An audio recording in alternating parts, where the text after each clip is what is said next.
चाकू भाला तलवार छुरी वाले सभी बैच स्टूडेंट्स के लिए एक रिक्वेस्ट है कि अगर आपके इंस्टीट्यूशन ने आपको एप्लीकेशन ऑफ नॉलेज नहीं सिखाया then this video is surely for you. Student life में सबसे इंपॉर्टेंट चीज होती है टाइम, और क्योंकि एग्जाम भी बिल्कुल सिर के ऊपर खड़ा है तो आई रिक्वेस्ट यू कि आप इस वीडियो की स्पीड को 1.5x में कन्वर्ट कर लो ताकि आपका टाइम सेव किया जा सके। अब चाहे आप CDS के GS पेपर को लेके कंसर्न हो या फिर NDA के GAT वाले पेपर के लिए, ये स्ट्रेटजी दोनों ही जगह पे इक्वली काम करेगी।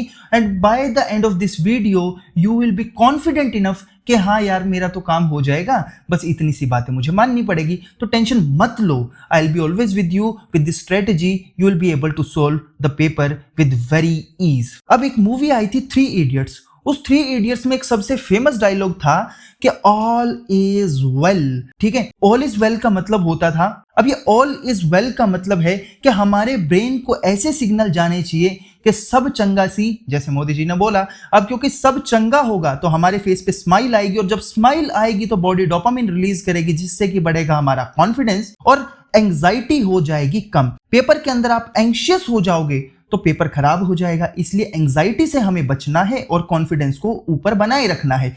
तो इसलिए स्माइल करना मस्ट है। जितना ज्यादा खुश रहने की कोशिश करोगे, चाहे आर्टिफिशियली स्टार्टिंग में करो, आपका ब्रेन समझेगा कि आप खुश हैं और वो डोपामिन रिलीज करना शुरू कर देगा। दूसरी चीज, जब पेपर सामने आता है सबसे पहले तो स्माइल करते हुए अपने आप को काम रखना है। दूसरा, आपको पेपर को फ्लिप करना है, और फ्लिप कैसे होता है वो डेमो के अंदर अभी आपको बता दूंगा कि किस तरह से पेपर सॉल्व करना है। एक प्रॉपर सीक्वेंस में आपको पेपर सॉल्व करना है, ना कि मिक्सिंग के साथ में क्वेश्चन नंबर 1 से कभी भी पेपर को सॉल्व नहीं करना है। अगर आप क्वेश्चन नंबर 1 से पेपर सॉल्व करते हैं तो ये 100% तय है कि आप लोग फेल होने वाले हो, आपका मालिक सिर्फ भगवान ही है। पेपर को हमेशा राउंड वाइज तरीके से ही सॉल्व करना है, क्योंकि अगर राउंड वाइज में आप सॉल्व करते हो तो जितने इजी क्वेश्चन होते हैं वो तो आप सॉल्व करके चले जाओगे और ठीक भी कर दोगे, जितने हार्ड क्वेश्चन होते हैं वो आपका टाइम नहीं खाएंगे, और आखिरी के लिए जितने मॉडरेट लेवल के क्वेश्चन हैं उनके लिए आपके पास में सफिशिएंट टाइम बच जाएगा। अब ये वीडियो प्रधानमंत्री ज्ञान बांटो योजना के तहत बन रही है,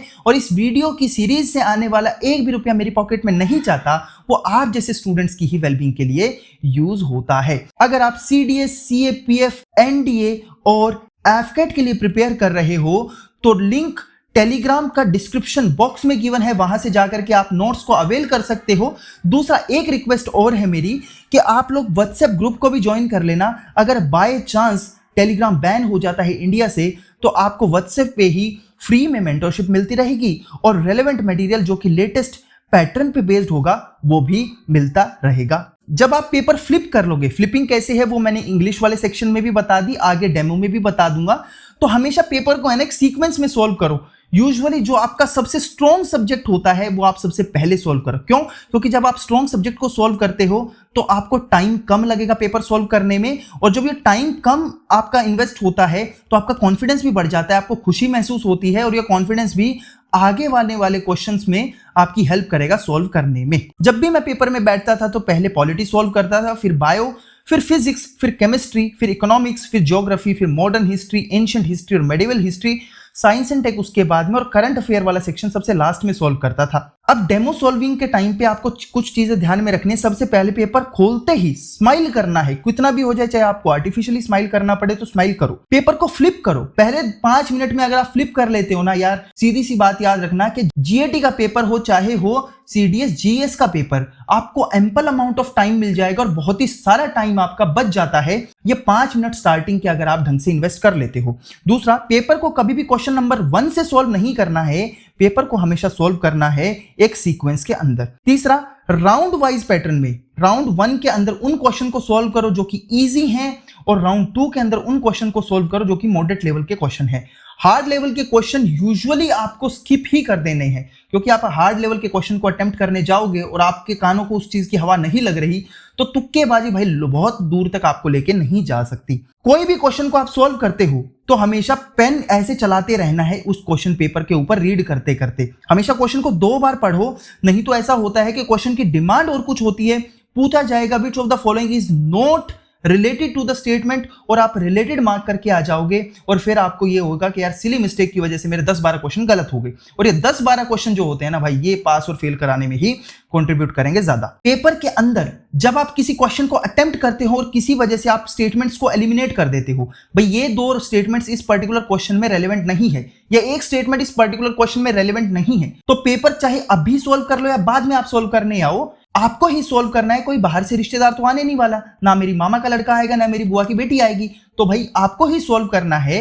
तो इसलिए बोल रहा हूं कि जब भी होता है ना पेपर के ऊपर आप काट सकते हो, कोई दिक्कत नहीं है। हाँ, कोई ऐसी महाभारत वाली कहानी मत लिखो, उसके ऊपर कुछ लिखना ज्यादा जरूरी नहीं है, आप इसके ऊपर मार्किंग कर सकते हो, मार्किंग करने से आपको कोई नहीं रोकता।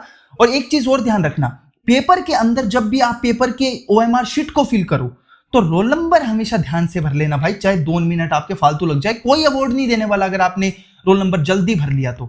गलत कर दोगे तो ये तो नहीं होता कि भाई पेपर आपका चेक होने से कोई रोक देगा, बट हाँ ऐसा जरूर होगा कि अगर आपने रोल नंबर को गलत फिल कर दिया तो ये टेंशन है ना, आपका पेपर है ना ढंग से होने नहीं देगी। कहते हैं ना, अगर कोई चीज ढंग से शुरू कर दी जाए तो उसका अंत भी बहुत अच्छा हो जाता है। अब ये पेपर आया CDS 2 2023 का हमारे सामने, तो सबसे पहले हम लोगों को जो भी टेक्निक अभी पीछे देखी स्माइल करना है, उसके बाद में फ्लिपिंग हम लोगों को शुरू कर देनी है। फ्लिपिंग कैसे होगी ये मैंने पहले वाली वीडियोस में बताया। पेपर को जल्दी से देखना है कि हमें पहले क्वेश्चन कौन सा आ रहा है, कौन से क्वेश्चन बाद में आ रहे हैं। सबसे पहले मैंने यहाँ पे देखा कि फिजिक्स शुरू हो रही है, उसके बाद आगे बढ़ता चला गया और यहाँ आके मुझे पता चला कि केमिस्ट्री आ गई है सामने, फिर मैं आगे बढ़ता चला गया, इसके बाद में मुझे पता चला कि बायो आ गई है मेरे सामने, उसके बाद में मैं आगे बढ़ता चला गया और मुझे यहाँ पे पता चला कि हिस्ट्री वाला, एंशिएंट हिस्ट्री वाला सेक्शन मेरे सामने आ चुका है। फिर पॉलिटी सामने आ जाती है, फिर ऐसे ही चलता रहा यहाँ पे इन्वायरमेंट और ज्योग्राफी का सेक्शन हमारे सामने आ जाता है। ऐसे ही आगे बढ़ा तो इकोनॉमिक्स सामने आ गया, फिजिक्स फिर उसके बाद आता है, फिर केमिस्ट्री आ जाता है, फिर ऐसे ही चलते चलते बायोलॉजी सामने आ जाएगा, फिर आगे बढ़ेंगे तो हिस्ट्री सामने आ जाएगा। और ये सारी चीजें बकायदा आपको अपने पेपर में पहले 5 मिनट में लिख लेनी है। इसको आदत में शुमार करो आप लोग, अगर आप ऐसा नहीं कर रहे हो ना तो गलती कर बैठोगे। इकोनॉमिक्स, फिर साइंस एंड टेक, फिर उसके बाद में आगे बढ़ोगे तो आप फिर बजट, फिर इकोनॉमिक्स, फिर आगे बढ़ोगे फिर आपको दिखेगा कि हिस्ट्री वाला सेक्शन दोबारा से आ गया।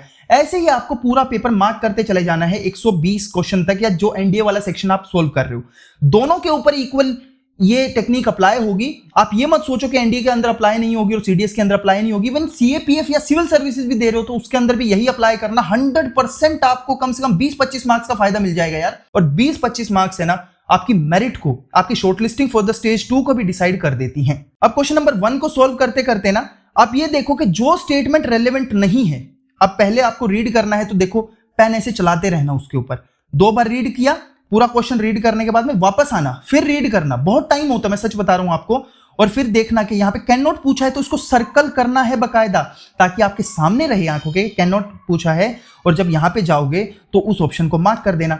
अब किसी वजह से ऐसा हो जाओ राउंड 1 के अंदर अगर आपको ऐसा फील हो, अब मेरे सामने तो ना मुझे ये नहीं पता चल रहा कि विच of the following statement is और आर करेक्ट, तो मैं क्या करूंगा, मैं अभी ऑप्शंस को एलिमिनेट करूंगा। अब मैं एक हाइपोथेटिकल सिचुएशन बता रहा हूं, इसको आंसर को नहीं देखते। मान लो ये ऑप्शन ए इनकरेक्ट है कि रेलेवेंट नहीं है, मैंने इसको काट दिया, या ऑप्शन बी रेलेवेंट नहीं है, उसको काट दिया मैंने, तो मुझे बकायदा इसके ऊपर ये 2 लाइन लगानी है। जो ऑप्शन रेलेवेंट नहीं है वहीं के वहीं ऐसे लाइन लगाओ इसको। और जो ऑप्शन आप लोग अटेम्प्ट नहीं करना चाहते, मान लो कोई हार्ड लेवल का क्वेश्चन है, आपने कभी अटेम्प्ट ही नहीं किया, अभी ऐसे ही कोई क्वेश्चन आ जाए जैसे कि ये पहले वाला क्वेश्चन है, आपने कभी फिजिक्स पढ़ी ही नहीं है, तो इसके ऊपर पहले ही कांटा लगा दो कि चाहे धरती इधर से उधर हो जाए, भाई ये क्वेश्चन मैं अटेम्प्ट नहीं करूंगा, कुछ भी हो जाए।